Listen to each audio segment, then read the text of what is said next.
जय हिंद दोस्तों, नमस्कार साथियों। स्वागत है आप सभी विद्यार्थियों का गणित विषय गुरुकुल में। भैया इंडियन फॉरेस्ट सर्विसेज की तैयारी करने वाले विद्यार्थियों, मैथ्स ऑप्शनल लेकर अगर आप चल रहे हैं तो मैथ्स ऑप्शनल के प्रीवियस ईयर क्वेश्चन के सॉल्यूशन देखेंगे। प्रीवियस ईयर क्वेश्चन की सीरीज में आप लोग 2020, 21, 22, 23, 24, 25 के इंडियन फॉरेस्ट सर्विसेज और यूपीएससी सिविल सर्विसेज एग्जामिनेशन के पीवाईक्यू के सॉल्यूशन को आप देख रहे हैं। मॉडर्न अलजेब्रा की सीरीज चल रही है भैया। मॉडर्न अलजेब्रा में आप अलजेब्रा भी कह सकते हैं, इसे आप एब्स्ट्रैक्ट अलजेब्रा भी कह सकते हैं।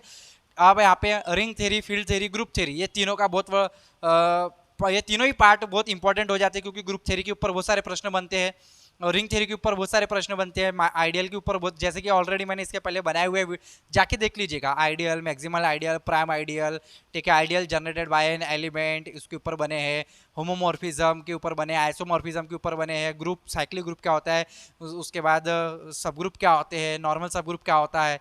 बहुत सारे टॉपिक ऐसे जिनके ऊपर प्रश्न बनते ही बनते हैं, ठीक है। उसी तरीके से हम लोग यहाँ पे देखेंगे कि एक प्रश्न दिया गया है, prove that every group is isomorphic to a group of permutation, यानी कि हर एक ग्रुप परम्यूटेशन ग्रुप से आइसोमॉर्फिक होता है। और ये वाला प्रश्न इंडियन फॉरेस्ट सर्विसेज में आया था 2021 में। ऑलरेडी मैंने इसे पढ़ाया हुआ है, इसके पहले ये प्रश्न आया हुआ है और बहुत बार आया है। सिविल सर्विसेज एग्जामिनेशन में भी आया है, इंडियन फॉरेस्ट सर्विसेज एग्जामिनेशन में भी आया है, तो दोनों में आया है। 2021 में मैंने पढ़ाया हुआ है। 2021 के ये प्लेलिस्ट में जाएंगे, 2021 का क्वेश्चन देखेंगे। ऊपर ही लिखा है भैया, थंबनेल में लिखा हुआ है 2021 Indian forest services, 2021 UPSC civil services, सारी चीज़ें लिखी गई है, ठीक है। तो आपको बड़े आसानी से 2021 के वीडियो सॉल्यूशन में मिल जाएगा। एग्जाम्पल नंबर 2 देखेंगे, बहुत ही इंटरेस्टिंग क्वेश्चन दिया गया था 5 नंबर के लिए। a इक्वल टू 1 2 3 एक सेट दिया गया है और इस सेट पे जो परम्यूटेशन का एक ग्रुप डिफाइंड हो रहा है, जिसे हम लोग सिमेट्रिक ग्रुप कहते हैं, यानी कि S3। Let S3 denote the symmetric group on 3 elements, से 3 एलिमेंट्स पे। तो क्या ये जो S3 है वो अबेलियन है या नॉन अबेलियन है विद्यार्थियों? वैसे तो मैं आपको एक चीज़ बताना चाहूँगा। अगर चलो ठीक है, एग्जाम ये क्वेश्चन के एंडिंग में आपको बहुत अच्छे से समझ में आ जाएगा। वो जो पॉइंट है वो इतना ज़बरदस्त पॉइंट है जिसके ऊपर प्रश्न बहुत बार देखे गए। इसके पहले ऐसा ही प्रश्न एक आया था 10 साल पहले इंडियन फॉरेस्ट सर्विसेज की एग्जामिनेशन में। रिपीट देखो, क्वेश्चन जो है मैथमेटिक्स के, क्योंकि स्टैटिक पोर्शन है तो कहीं ना कहीं कभी ना कभी रिपीट होते ही है, तो आपको ये पढ़ते हुए चलना है।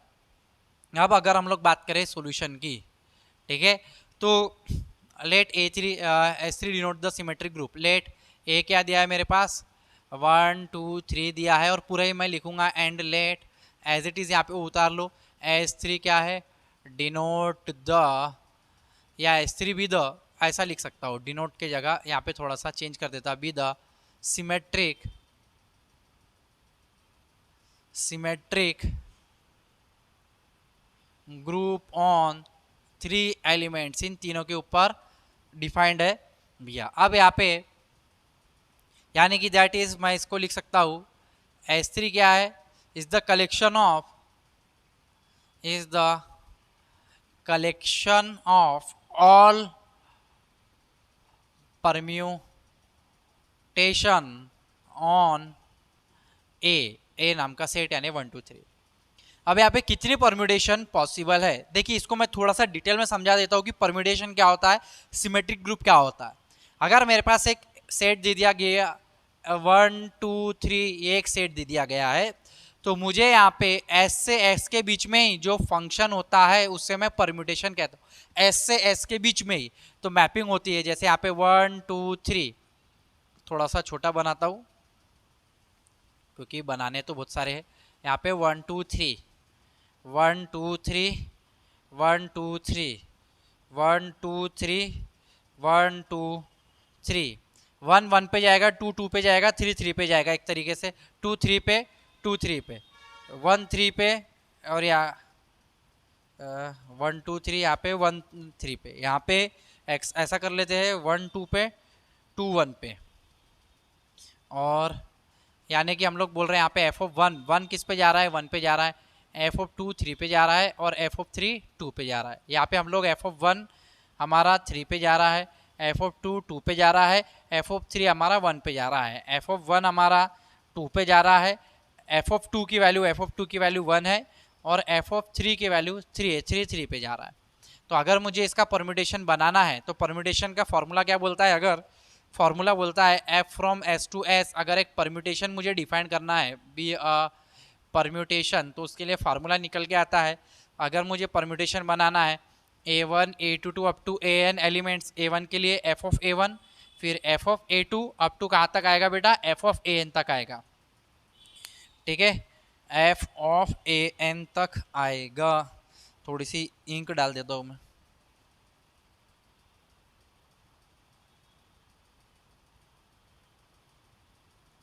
तो परम्यूटेशन ग्रुप के ऊपर बहुत बार प्रश्न बनते हैं, और ऊपर आप जो पहला प्रश्न देख पा रहे हैं कि आइसोमॉर्फिक है परम्यूटेशन ग्रुप को, तो परम्यूटेशन के बारे में भी जानकारी होना बहुत ज़रूरी है, क्योंकि बहुत बार इसके ऊपर प्रश्न बनते हैं। तो यहाँ पे क्या आया, 1 1 पे जा रहा है, 2 3 पे जा रहा है, 3 2 पे जा रहा है, यानी कि इसको हम लोग 2 3 लिख सकते हैं, 1 को हटा देंगे, कोई दिक्कत वाली बात नहीं है, ठीक है। 1 3 पे जा रहा है, 2 2 पे जा रहा है, 3 1 पे जा रहा है, 2 2 पे जा रहा है, तो हटा देंगे। उस साइकिल को हम लोग ऐसा लिख सकते हैं 1 3 और ये 2, तो ये सिंगल साइकिल है, इसको नहीं लिखा तो भी चलता है, 1 3 ऐसा लिख सकते हैं। और इसको हम लोग कैसे लिख सकते हैं, 1 2 और 3, 1 हमारे 2 पे जा रहा है, 2 1 पे जा रहा है, 3 3 पे जा रहा है, यानी इसको 1 2 लिखेंगे, कोई दिक्कत वाली बात नहीं। और कौन कौन से बन सकते हैं, 1 2 3 1 2 3 1 2 3 1 2 3, यानी यहाँ पे 1 1 पे जा रहा है, 2 2 पे जा रहा है, 3 3 पे जा रहा है, ये हो गया। अब हमारा और एक हम लोग ले सकते थे 1 2 3 1 2 3 1 1 पे, 2 2 पे, 3 3 पे, यानी कि f of 1 equal to 1, f of 2 equal to 2 और f ऑफ 3 इक्वल टू 3, यानी कि 1 2 3 1 2 3, यानी आइडेंटिटी वाला, यानी ई लिख सकते हैं या फिर आई लिख सकते हैं, ठीक है।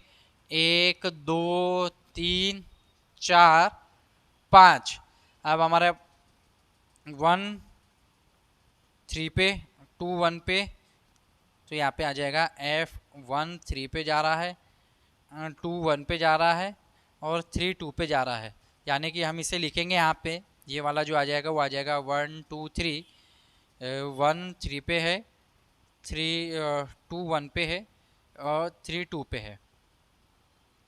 और यहाँ पे अब हम लोग लिखेंगे 1 2 पे, 2 3 पे, 3 1 पे, यानी कि f ऑफ 1 के लिए हमें क्या मिल रहा है, 2 मिल रहा है, f ऑफ 2 के लिए 3 मिल रहा है और f ऑफ 3 के लिए 1 मिल रहा है। तो इसको हम लिखेंगे 1 2 3, 1 के लिए 2, 2 के लिए 3, 3 के लिए 1, ठीक है। तो इसको हम लोग सिंपल 1 2 3 लिख सकते हैं, सिंपल 1 1 के लिए 2, 2 के लिए 3, 3 के लिए 1। और इसको हम लोग कैसा लिख सकते हैं, 1 के लिए 3, 3 के लिए 2, 2 के लिए 1, यानी 132, इस तरीके से 132 इस तरीके से लिख सकते हैं। तो यानी टोटल कितनी मैपिंग आ गई, 5 और 1 6, ठीक है, 6 मैपिंग, यानी कि 6 परम्यूटेशन। एस से एस सेट पर ही हमने फंक्शन डिफाइन कर लिया है, उसे हम लोग परम्यूटेशन कहते हैं और इसे हम लोग इस तरीके से रखते हैं, यानी आपका परम्यूटेशन आपका बन जाता है। परम्यूटेशन आपने इस तरीके से निकाले 6, यानी कि नंबर ऑफ, यानी कि यहाँ पे आप लोग लिख सकते हैं, एक फॉर्मूला आता है कि इसमें नंबर ऑफ एलिमेंट्स कितने होते हैं, और मेरा कपड़ा का आगे भी है, नंबर ऑफ एलिमेंट्स,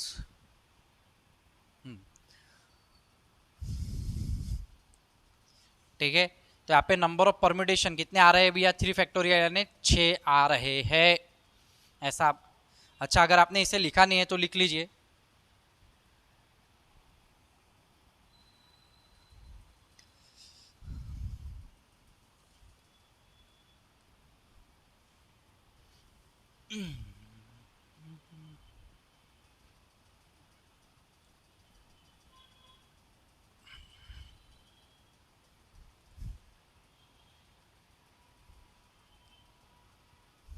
हमें पता है कि the order of S N, यानी सिमेट्रिक ग्रुप का कितना होता है, एन फैक्टोरियल होता है, ठीक है। S N is similarly the order of S3 क्या हो जाएगा, S3 फैक्टोरियल, यानी कि कितना हो जाएगा, 6 एलिमेंट आएंगे, यानी कि S3 हम लोगों ने नाउ S3 कुछ इस तरीके से डिफाइंड आया, S3 यानी कि सिमेट्रिक ग्रुप कैसे आया, अभी मैंने निकाल के बताया आपको, आई आया, 1 2 आया, 1 3 आया, 2 3 आया, 1 2 3 आया और 132, ये 6 परम्यूटेशन आपको दिखे। इन परम्यूटेशन को उठा के आपने एक ग्रुप में डाल, एक सेट में डाल दिया, उस सेट को हम लोग सिमेट्रिक ग्रुप कहते हैं, क्योंकि वो बाकी के यहाँ पे आइडेंटिटी एलिमेंट है, इनका इन्वर्स भी एग्जिस्ट होता है, पूरी की पूरी प्रॉपर्टीज यहाँ पे ग्रुप की सेटिस्फाइड हो जाती है। इसलिए इस सेट को, एक सिमेट्रिक सेट को सिमेट्रिक ग्रुप बनने में टाइम नहीं लगता, क्योंकि वो चारों प्रॉपर्टी को सेटिस्फाइड कर देता है। तो यहाँ पे ये सिमेट्रिक ग्रुप हो जाता है आपका। अब हम लोग बात करेंगे S3 हमारे पास आ गया, क्या यह अबेलियन है या नॉन अबेलियन है, मुझे बताना है। अगर ये इसमें से कोई एक सिग्मा ले लेता हूँ मैं, यानी कि एक परम्यूटेशन ले लिया मैंने 1 2 और टॉम नाम का ले लिया मैंने 1 3, ठीक है। आप कुछ भी ले सकते हैं, 2 3 भी ले सकते हैं, ठीक है। या फिर आप इसको F और G से भी डिनोट कर सकते हैं, कोई दिक्कत वाली बात नहीं। F और G ले लो, कोई दिक्कत वाली बात नहीं। अगर आप FG करेंगे यहाँ पे तो ये हो जाएगा 1 2 1 3, यानी कि हो जाएगा 1 2 3 1 2 3, 1 2 पे 2 1 पे, यहाँ पे 1 3 पे 3 1 पे, एज इट इज है। अब इसको देखेंगे आप 1 2 3, 1 3 पे जा रहा है, 3 3 पे जा रहा है, 2 2 पे जा रहा है, 2 1 पे जा रहा है, 3 1 पे जा रहा है, 1 2 पे जा रहा है। इक्वेशन नंबर आप 1 दे दो, ठीक है। आपने FG निकाला, अब आप GF निकाल लो। GF यानी 1 3 1 2, यानी कि 1 2 3 1 2 3। अब यहाँ पे 1 का 3 3 का 1 2 का 2, यहाँ पे 3 आ जाएगा। यहाँ पे 1 2 3 निकालो, 1 2 पे जा रहा है, 1 2 पे जा रहा है, 2 2 पे जा रहा है, 2 1 पे जा रहा है, 1 3 पे जा रहा है, 3 3 पे जा रहा है, 3 1 पे जा रहा है। Equation number 2। अब इक्वेशन 1 3 1 2 आ रहा है, यहाँ पे 2 3 1 आ रहा है, नीचे देखो 1 2 3, ऊपर तो एज इट इज है। तो यहाँ पे दोनों परम्यूटेशन अलग अलग आ गए। तो फ्रॉम 1 एंड 2, फ्रॉम 1 एंड 2 हमारे पास, क्योंकि कम्यूटेटिव यानी कि अबिलियन की प्रॉपर्टी क्या होती है, AB के बराबर में B आना चाहिए, AB इक्वल टू B है, तो जो कि यहाँ पे आ नहीं रहा है, यानी कि FG is not equal to GF, ठीक है। देयरफॉर यहाँ पे हम लोग कहेंगे S3 is not abelian group, ये कोई एक अबेलियन नहीं है, is not an abelian group. तो एक चीज याद रखना है, ठीक है। तो जितने भी सिमेट्रिक ग्रुप होते हैं, जितने भी, ये मैं बताने वाला था, जितने भी सिमेट्रिक ग्रुप होते हैं, symmetric group, the symmetric group, ठीक है। अब कैसे n ग्रेटर देन 3 और 3 से बड़े सारे के सारे, ये सारे के सारे नॉन अबिलियन हो जाते हैं, नॉन अबिलियन होते हैं। फिर आप बोलेंगे सर S2 में क्या होता है। अगर आप S2 देखते हैं, S2 में 2 ही एलिमेंट आते हैं, एक तो I यानी आइडेंटिटी, या फिर E वाला E कह सकते हैं, या फिर I कह सकते हैं, कोई दिक्कत वाली बात नहीं। I और 1 2 यानी AB प्रकार के आते हैं, यानी कि इस तरीके से I आता है और AB आता है, ठीक हो। इसको इससे मल्टीप्लाई करो या इससे इसको मल्टीप्लाई करो, आपको एलिमेंट्स मिलने लग जाएंगे, यानी कम्यूट हो जाएंगे। तो S2 और S1 है, S1 यानी कि सिंपल आइडेंटिटी वाला।